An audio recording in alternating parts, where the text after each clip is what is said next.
Othello by William Shakespeare পরবর্তী অংশ। এর আগে পর্যন্ত আমরা দেখেছি ক্যাসিওর পদমর্যাদায় ক্ষুব্ধ হয়ে ইয়াগো এই গল্পের ভিলেন ক্যাসিও এবং ওথেলোর থেকে প্রতিশোধ নেওয়ার জন্য এক গভীর চক্রান্ত চালালো এবং সেই অনুযায়ী সে ওথেলোকে, ক্যাসিওকে এবং ডেসডিমোনাকে এদের তিনজনকেই ধ্বংস করে দেওয়ার একটি প্ল্যান করলো এবং সেই প্ল্যান মতোই তার প্রথম কার্য সফলও হলো। সে ক্যাসিওকে তার পদমর্যাদা থেকে নামিয়ে ওথেলোর নজরে খারাপ করে দিতে সক্ষম হলো।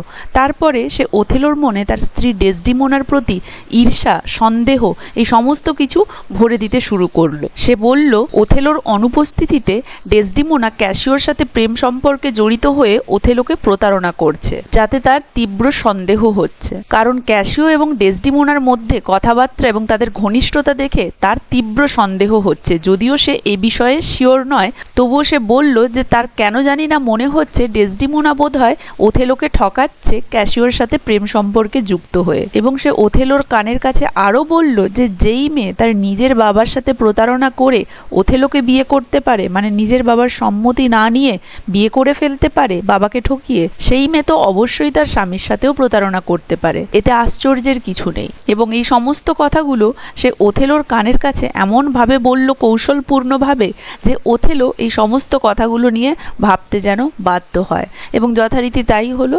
ওথেলো তার এই সমস্ত কথার দ্বারা, ইয়াগোর এই কৌশলপূর্ণ কথার দ্বারা যথেষ্ট চালিত হয়ে এই বিষয়টাকে সিরিয়াস ভাবে ভাবতে শুরু করলো। মানে তার মনে তার স্ত্রীর প্রতি ঈর্ষা এবং সন্দেহ জন্ম নিয়ে নিল। এরপরে দেখো, Iago begged apology for having moved him. Iago ক্ষমা চেয়ে নিল ফর হ্যাভিং মুভড হিম, ওথেলোকে তার কথার দ্বারা চালিত করার জন্য। এটাও তার কৌশল। সে বলছে আমার কথায় কিছু মনে করবেন না, আমার কথার দ্বারা হয়তো আপনি চালিত হয়ে যাচ্ছেন, ক্ষমা করবেন, আমার হয়তো বেশি বলা হয়ে যাচ্ছে। কিন্তু এটাও সে ইচ্ছে করে করলো যাতে সত্যিকারেরই ওথেলোর তার কথায় বিশ্বাস হয়। But Othello urged him to go on, কিন্তু ওথেলো তার কাছে প্রার্থনা করলো যে তুমি তোমার কথা চালিয়ে যাও, মানে যা বলছো কন্টিনিউ বলো, এত কিছু ভাবার দরকার নেই। অবশ্যই সেটাই করব আমরা। যদি আমাদের কানের কাছেও এরকম কেউ বলে, আমরা তো বাকি তার কথাটুকু শুনতেই চাইবো। তাই ওথেলো আর্জড মানে তাকে প্রার্থনা করলো বা তাকে বললো রিকোয়েস্টের স্বরে, যা বলছো বলো। Iago pretended that he was reluctant to produce anything against Cassio whom he called his friend. Iago ভান করলো, pretended that he was reluctant, যে সে অনিচ্ছুক, টু প্রডিউস বলতে এনিথিং কোনো কিছুই এগেনস্ট ক্যাসিও, ক্যাসিওর বিরুদ্ধে, হুম হি কল্ড হিজ ফ্রেন্ড, যাকে সে তার বন্ধু বলে বা ভাবে। তাহলে ইয়াগো এমন ভান করলো ওথেলোর সামনে যে সে যেন ক্যাসিওকে, যাকে তার বন্ধু ভাবে, তার বিরুদ্ধে ওথেলোর কাছে কোনো কিছু বলতে অনিচ্ছুক। কিন্তু এটা সে ভান করলো, প্রকৃতপক্ষে সে যেন বেশিই বলতে চায়, এটা সে দেখালো তার শারীরিক ভঙ্গিতে। However, he reminded Othello how Desdemona had rejected many suitable matches for her own climb and complexion and had married him, which showed unnaturally in her and proved her to have a strong will. However, যাই হোক, he reminded Othello, সে ওথেলোকে মনে করিয়ে দিল how Desdemona had rejected, কিভাবে Desdemona প্রত্যাখ্যান করেছে many suitable matches, অনেক যোগ্য পাত্রদেরকে, of her own clime and complexion, তার নিজের স্থানের এবং বর্ণের, অ্যান্ড হ্যাড ম্যারিড হিম, এবং ওদেরকে প্রত্যাখ্যান করে কিভাবে সে ওথেলোকে বিয়ে করেছে। মানে ওথেলোর মতো একজন আফ্রিকান কালো দেখতে মানুষকে সে কেন বিয়ে করতে যাবে, যেখানে সে একজন ফর্সা চামড়ার মানুষ এবং তার জাতির এবং তার বর্ণের অনেক সুইটেবল ম্যাচেস ছিল, তাদেরকে সবাইকে প্রত্যাখ্যান করে সে ওথেলোকে চুজ করেছে। এই জিনিসটা সে তার মাইন্ডে ঢুকিয়ে দিল, কে? ইয়াগো ওথেলোর।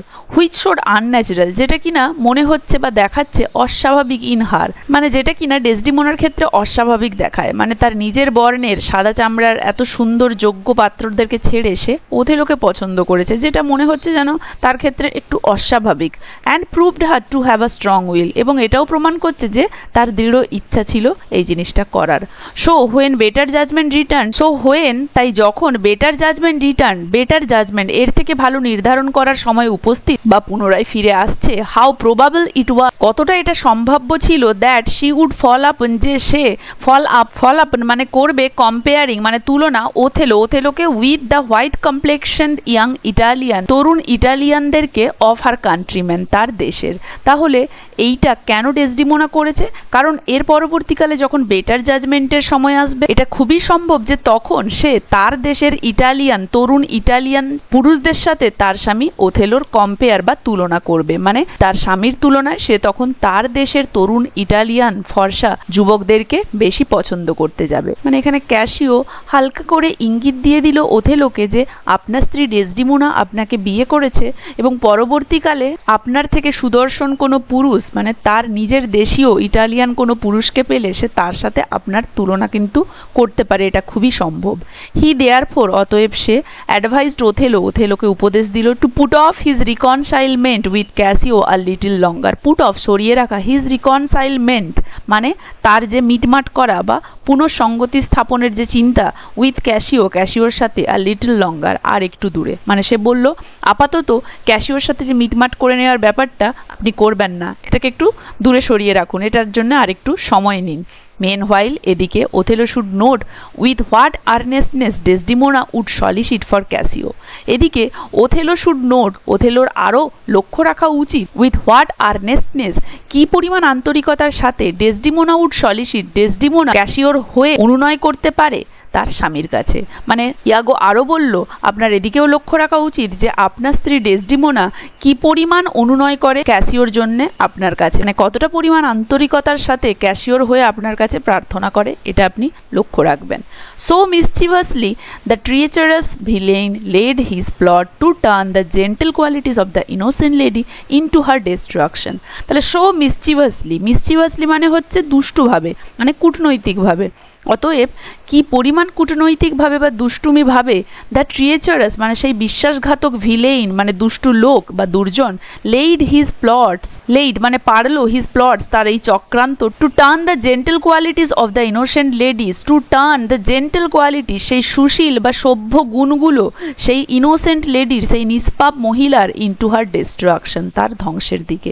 মানে এইভাবে কি পরিমাণ কূটনৈতিক চালের মাধ্যমে বা কি পরিমাণ কূটনৈতিক কৌশলের মাধ্যমে সেই বিশ্বাসঘাতক দুর্জন লোক সেই নিষ্পাপ মহিলার সুন্দর গুণগুলিকে কিভাবে তার ধ্বংসের দিকে চালনা করে দিল তার ওই চক্রান্তের মাধ্যমে। And make a net for her out of her own goodness to entrap her. And make a net এবং একটি জাল পাতলো ফর হার তার জন্য, out of her own goodness to entrap her তার নিজের ভালো দিকগুলি দিয়ে, টু এন্ট্র্যাপ হার তাকে ফাঁদে ফেলে। তাহলে কিভাবে তারই ভালো গুণগুলো দিয়ে মানে ডেসডিমোনারই ভালো গুণগুলো দিয়ে তাকে ফাঁদে ফেলতে একটা পুরো জাল বিছিয়ে দিল।